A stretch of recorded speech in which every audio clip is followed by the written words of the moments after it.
So we were on a family holiday this year in July and we flew into San Francisco, really looking forward to some time off. And the second night at the hotel, I was not able to sleep. So I left the room, I came downstairs into the reception area with a book and I just sat down, and the plan was just to relax and just try to get sleepy again.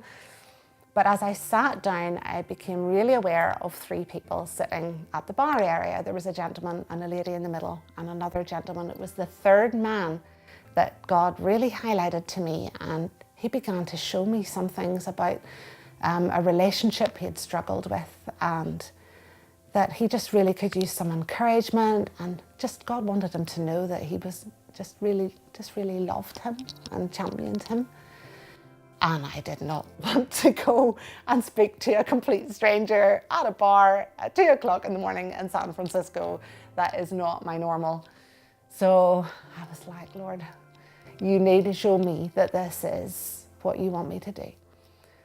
So the lady in the middle exclaimed, Jesus Christ.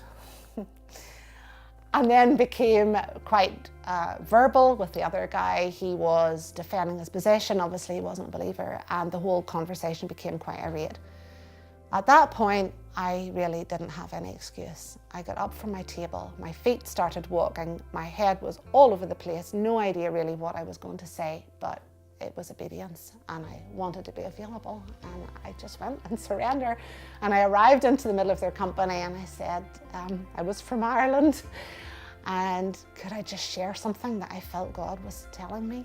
And I did, and he said it meant a lot to him. He didn't really unpack that in any way, and we chatted on some more. And the bartender moved us to another table, and we sat down at another table. On this table was a chessboard, and God spoke again. And he said, look, this man has moved from place to place in his life. And at every place I'm going to meet him, I'm going to show him more of my nature. I want you to share that with him. But ultimately, I want him to know that I'm going to crown him. I want him to know that he's a son, that he's loved, that he's valued by me. I want you to encourage and affirm him and pray with him. And I began to cry.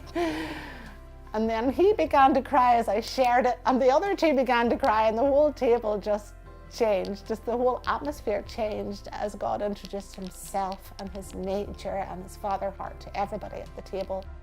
We prayed, the kingdom came, healing came, peace came. And I parted with 3 new friends in San Francisco.